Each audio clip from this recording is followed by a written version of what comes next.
I'm here to challenge policemen and UPDF officers who are busy abducting Ugandans. Abali busy abducting Uganda, kidnapping Uganda in unknown vehicles, in private vehicles, ezitali official vehicles, it is no vehicles za government.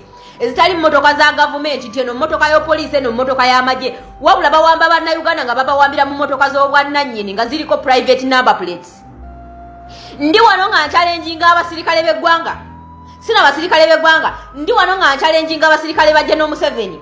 Ndi wano nga challenging amaje ga Museveni. Ndi wano nga challenging police ya Museveni. Nti mukawairo gundi ne gundi mu constitution y'eggwanga Uganda kawa amaje oba police eddembe eri wambo mumenyi wa mateeka ne bamutereko okumala omwezi oba wiiki oba ennaku nga tannalabikira mu kkooti. Era bino bye tukola biri mu mateeka era tubijja mu kawaayiro bwe kati akassa mateeka.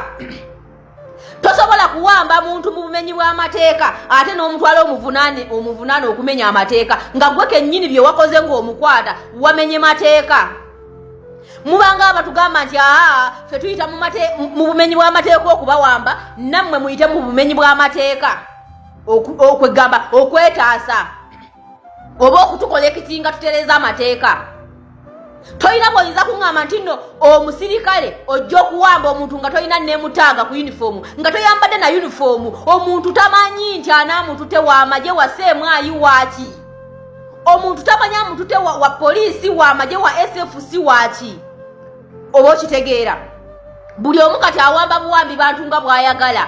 Twagala amaje gaveeyo ne poliisi eveeyo ekole clarification ku ggwanga Uganda ku nsi yaffe nti bino ebikolwa bye tukola ebyokuwamba abantu tuyita mu siteeka bweriti ne bweriti era lituwa eddembe okwambala layers n'okukwata amamundu ne tujja ne tuwamba omuntu ne tumuteeka mu private car ne tumutwala mu basement oba ne tumutwala mu gundi mu torture chambers ne tumutoshalinga bwe tumala omutoshalinga akawaayiro bwe kati ne katulagira omukwata ne tumusuula ku kkooti amateeka galyoke gamukwasi bubaga muvunaanibwe.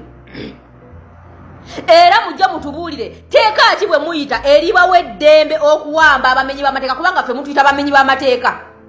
Ffe okwambala obukofiira okwambala berets and overall okukola ky'okuwagira NUP mututwala nti tuli bamenyi b'amateeka tuli bayeekera. Mujje mutuweeyo etteeka limu mwenga mmwe eri kakase kwegamba erigitimizinga ebikolwa byammwe nti mubikolera mu bumenyi bw'amateeka okulwanyisa abamenyi b'amateeka nti era etteeka lino lye lituwa eddembe okukola bino. Oba okitegeera oba muli mutusiigira kabonero akalaga nti nti kati mmwe muyina nammwe okumenya amateeka nga ffe mutereeze ffe abamenya amateeka.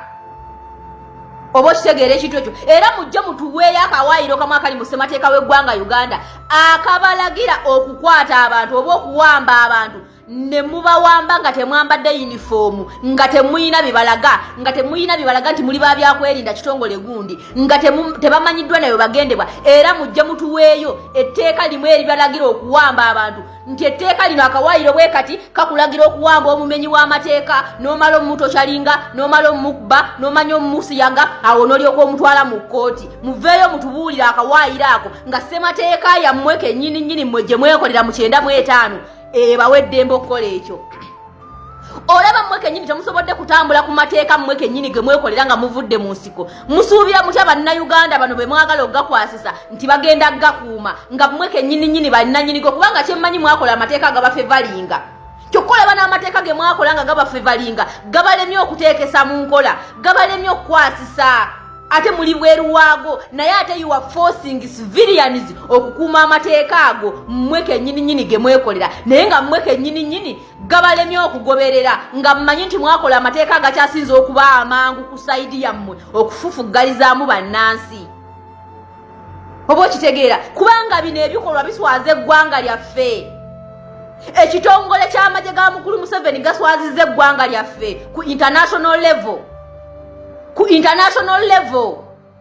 Okitegeera toyina bw'oyinza kuŋŋamba nti omuntu ali ku mulyango gwa kkooti wozze n'omuwambira n'omutwala from nowhere yatamanyikiddwako yadde mayitire n'ogenda mu maka ge n'ofuuza nga toyina yadde search warrant okuva mu kkooti.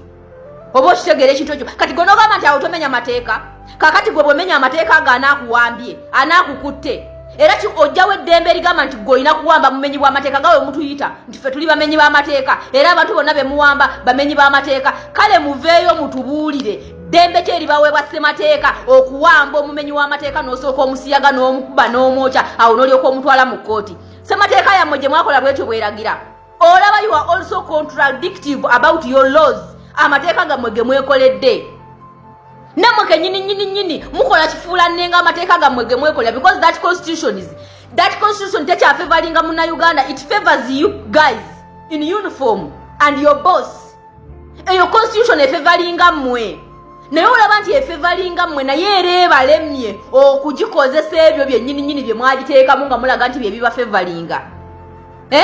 So how do you expect Ugandans to like kwegamba okurespectinga that book you call constitution, yet you people, you cannot even follow a single act in that constitution okujjako ng'ebafavoringa. Mujja mutubulire mmwe nyini mwakola UPDF amendment bill, mwakola UPDF amendment act this year. It's like 2 months back. Tenana kuyitako yadde emyezi egiwerena. Okitegeera lwaki temwateekamu obuwayiro bwonna obuba webbeetu okukola gasiya wammwe eriba webbeetu lwaki temwateekamu obuwayiro bwonna obuba webbeetu okuswaza eggwanga lwaki temwabuteekamu kale ne mwesigama mu buwayiro obwo obw'ekitumbaavu obw'ekisiru obuba favoringa okukola eby'ekisiru and you are very proud okukola ebintu eby'ekisiru. Kumwe mwenna basajja mwe muli basajja bakulu mwasoma amateeka muli batendeke muli bayigirize but you are out of mateeka. Ebintu bye mukola tebirina we bikwatiragana n'amateeka ku international level. And you are busy ashaming the country. Okitegeera naye mweyita bakuuma ddembe kiri mukuuma. For us we want to know ddembe kiri mukuuma. What kind of peace really are you protecting? Mukuuma ddembe kikaaki? What type of ddembe kikaaki? Kubanga ffe ddembe lye mugezaako okukuuma tetuliraba. Are you protecting eddembe lya bosi wammwe? Are you protecting eddembe lya bannayuganda? Kiki? Mu ggwanga Uganda osanga bannamagye balirwedde okutta abantu emiliyoni namba to protect one person. Naye amawanga amalala bwe galaba abakulembeze ng'abo nga batandise okusaanyaawo ensi ab'amagye bennyini be bavayo ne bagamba no, let us lose this one man oba two men tutereze abannansi basigale nga bali okay. Naye mmwe muli ready okusaanyaawo bannansi bonna okusaanyaawo eggwanga lyonna to protect your master, to protect your man. Ninga amagye g'amawanga amalala osanga amagye nti amagye gali ready okujjako omukulembeze yenna aliko ali mu kutaataaganya bannansi so that eggwanga ligende mu maaso. Naye mu at least eggwanga liyimirira, at least bannansi mubatta naye nga mukama wammwe waali. That is the stupidity of highest level. Buli mu magye gaffe ne poliisi. Obwo bwe buwumba tutu obuli mu magye g'eggwanga, obuli mu magye ga Museveni, obuli mu poliisi ya Museveni mu ggwanga lye bayita Uganda. To protect one person, you have to kill hundreds, millions of people just to protect one person.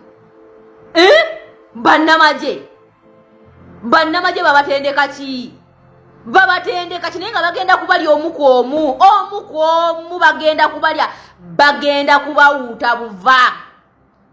kubawuuta buva. Ekyo mukkirize mugaane. Okitegeera ekintu ekyo bwe mumala okuritayalinga ate mujje eno era abantu be mutulugunya nga mukyali mu uniform temudde eri baboosi bamwe bwe mubadde muweereza nga muli mu uniform.